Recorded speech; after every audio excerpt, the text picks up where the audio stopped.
Uh, Hi everyone. Happy to see you today, Virgo. So I want to start somewhere unusual today. Not with what's happening, not with what's coming, but with the silence, the specific silence that exists between two people who have chosen or been forced to stop communicating. Because that silence is never actually silent. That's the thing nobody talks about. No contact looks like absence from the outside, but from the inside, from inside the person living through it. It is one of the loudest experiences a human being can have. Every unsent message, every moment something happens, and the first instinct is still to reach for them. Every song, every place that carries a memory, every ordinary Tuesday afternoon that somehow still has their name woven through it for reasons that defy the logic of how much time has passed. That silence has been living in you, and it's been living in them. And the thing about shared silence, the particular silence of two people who had something real and stopped speaking, is that it doesn't resolve itself. It accumulates, it builds, it becomes over time heavier than the conversation that was being avoided ever was. And sometimes, in certain people, at certain points, the weight of the silence finally outweighs the fear of breaking it. Maybe that point is now. First layer, why the silence happened in the first place. And I want to go here first. Before we talk about what's moving, before we talk about what's coming, because the why matters. Not to relitigate it, not to assign blame or revisit pain that you've already worked hard to metabolize, but because understanding the root of what created the distance is what allows you to understand what's been happening in them during it. No contact, real no contact, the kind between people who had something significant, doesn't come from indifference. Indifferent people don't need no contact. They just drift, naturally, painlessly, without decision.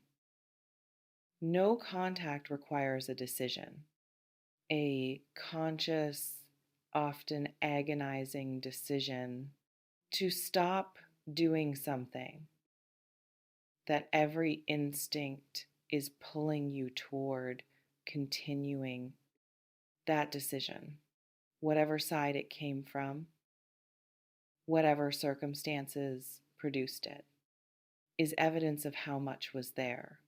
You don't build walls around things that don't matter.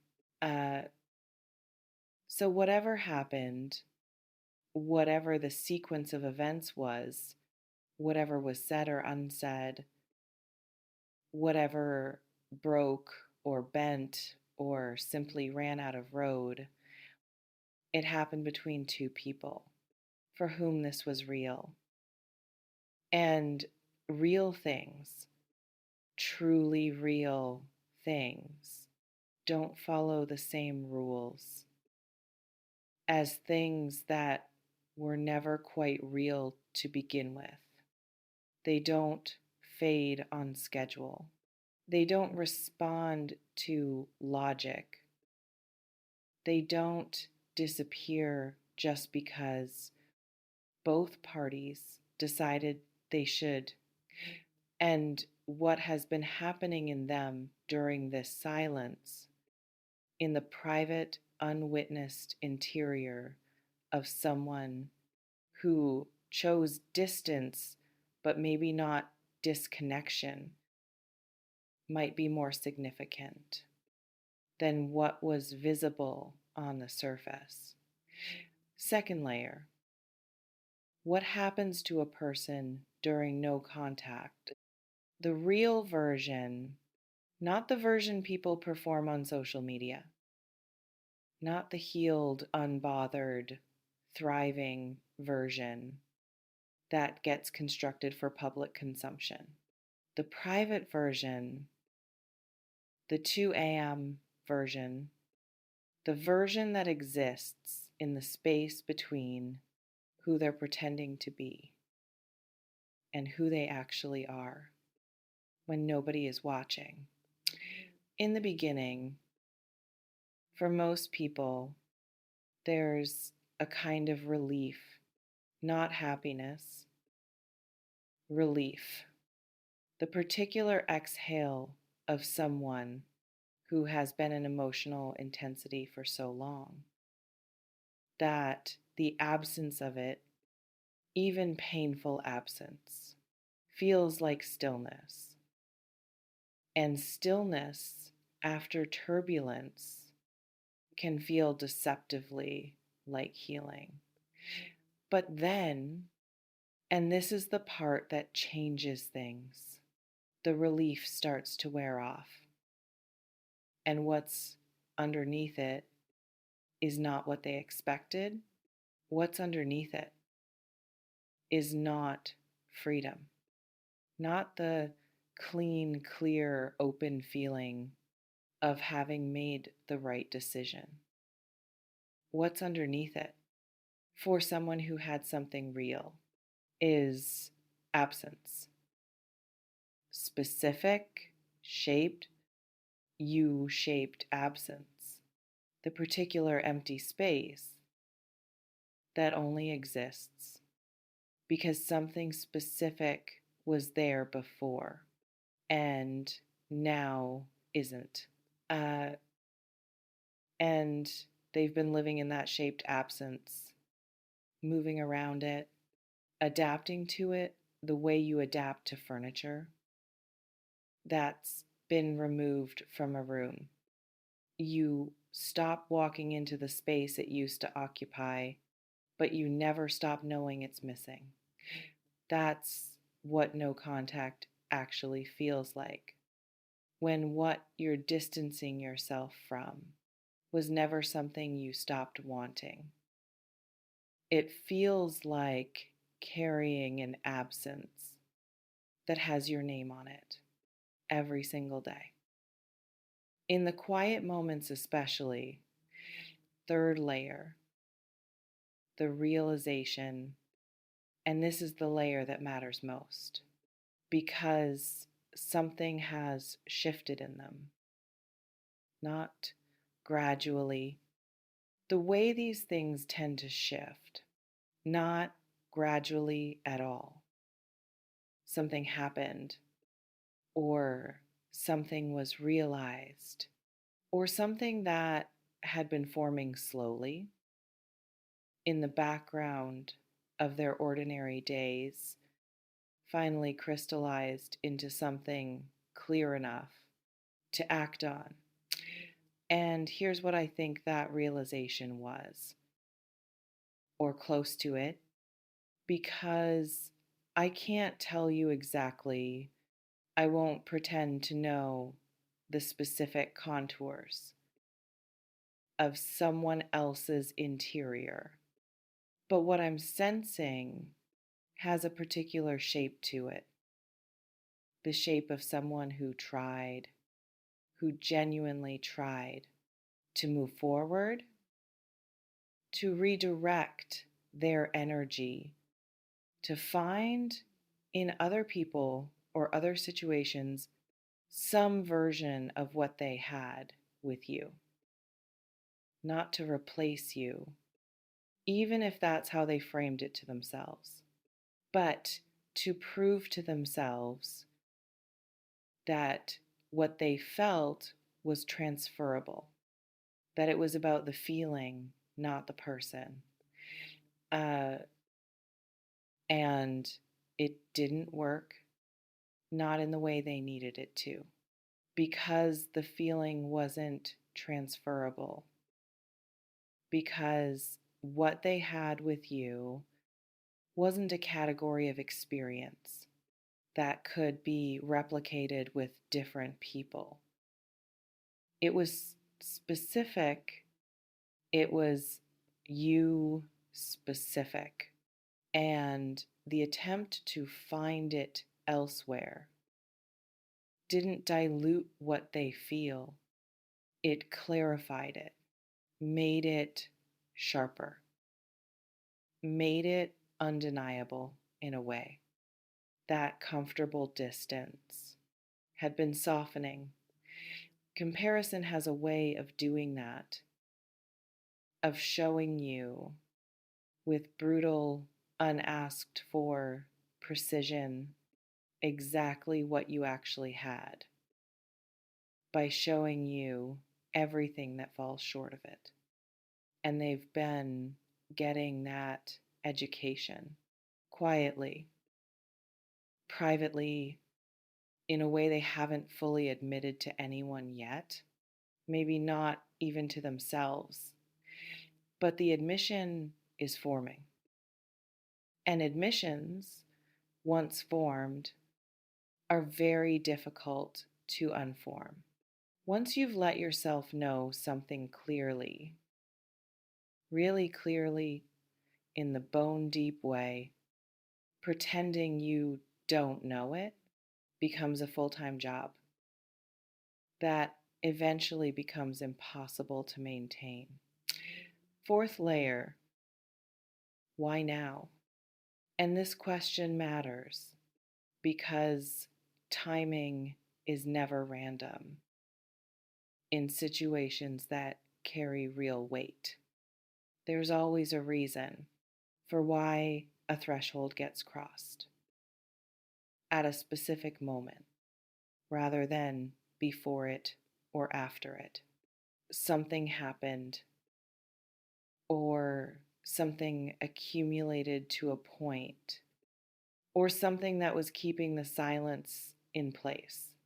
Pride or fear or the comfortable numbness of having adapted to absence, stopped being sufficient. It could be that they've been watching, not in an intrusive sense, but in the particular unavoidable way that people watch when they're still paying attention, even though they've gone quiet. And something about what they've seen, something about who you are now, the version of you that exists on the other side of whatever this period has cost you, has created a new kind of urgency in them.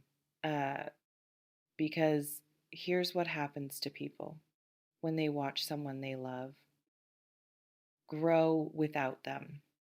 It produces a very specific, very uncomfortable feeling, not quite jealousy, not quite regret, something that sits between the two. The awareness that time is passing, that you are becoming more of yourself, that the version of you they left or lost is not the version that exists now, and that the version that exists now is someone they didn't get to know, someone they want to know, someone whose existence makes the silence feel suddenly more costly than it did before.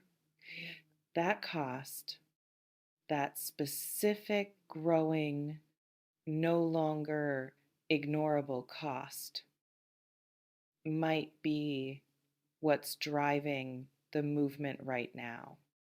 The sense that waiting any longer risks something irreversible. That the window, if there is a window, won't stay open indefinitely. And that showing up, however difficult, however uncertain the reception, is better than the alternative of never knowing. Fifth layer, and I'm adding this layer specifically because it's the one that tends to get skipped, the one that's hardest to sit with. What this means for you, because here's what I know about someone who has been in no contact, who has done the work or tried to do the work of building a life around an absence, who has reorganized themselves around the assumption that this chapter was closed, who has, on their best days, almost convinced themselves that they were fine, that they had moved through it, that the weight was manageable. The idea of contact, of that silence breaking, doesn't feel simple. It doesn't feel like relief automatically. It feels complicated. It feels like a door opening in a wall you built carefully and have been maintaining with significant effort. And the question that arrives with it, quietly, immediately, before you've even decided how you feel, is, do I open this door? Is it safe? Have I rebuilt enough to risk this again? Or does opening this door undo everything I've worked to build? Those are real questions. They deserve real consideration. And I'm not going to tell you what the answers should be. That's not mine to tell. What I will say, what I think is worth sitting with, is that the questions themselves are information. The fact that the door matters, that opening or not opening it, feels significant enough to ask about, tells you something about what's still there, about what never fully left, regardless of what you built on top of it. Sixth layer, what you deserve in this. Because this is the part I feel most strongly about, and I want to say it clearly without softening it. If someone is coming back, if the silence is about to break, if contact is approaching, you are not obligated to receive it in any particular way. You are not obligated to be ready. You are not obligated to have your feelings organized into something presentable just because they've decided it's time. Their timing is their timing. Your processing is your processing, and the two don't have to align simply because they've reached their threshold. What you deserve, what anyone deserves in this situation, is honesty, real honesty, not the managed version, not the version designed to get a particular response from you, the kind that costs something to say, the kind that comes with accountability attached, the kind that acknowledges not just what they feel now, but what happened then, and takes responsibility for it without making you responsible for managing their discomfort about it. You deserve someone who shows up with their whole truth, not the flattering edited version, the whole thing. And if what arrives, if the contact that's approaching carries that quality of honesty, that willingness to be fully seen in all the complexity of what happened, then maybe it's worth the conversation. Maybe it's worth the open door. But if it arrives as performance, as charm without accountability, as feeling without reckoning, then the wall you built was never the problem, and you are allowed to maintain it without guilt and without explanation. I want to leave you with something, not a directive, not a conclusion, just a honest reflection worth carrying into whatever comes next.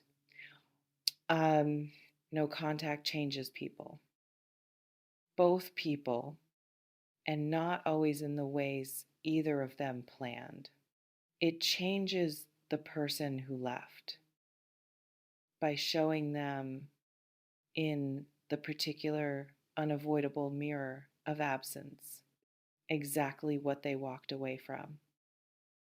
And it changes the person who stayed by showing them in the long, sometimes brutal school of managing alone exactly how much they're capable of, how much they can carry, how much they can rebuild, how much of themselves exists independently of any other person's presence.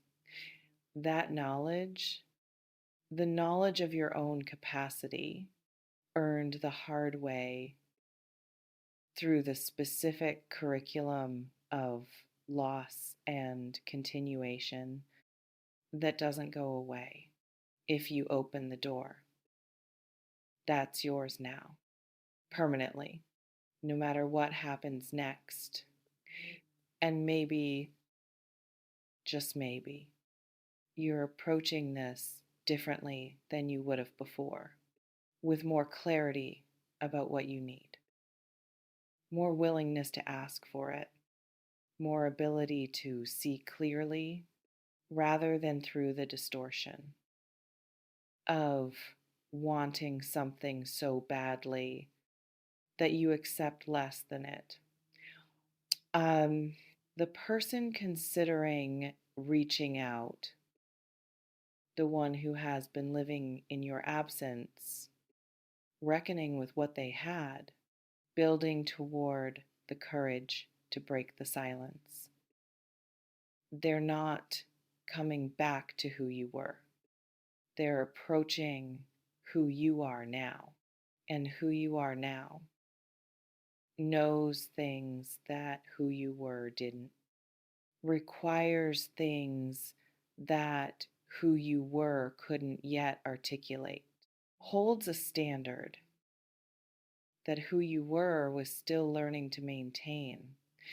Meet them there from that place, from the version of you that silence built, not the version that needed them.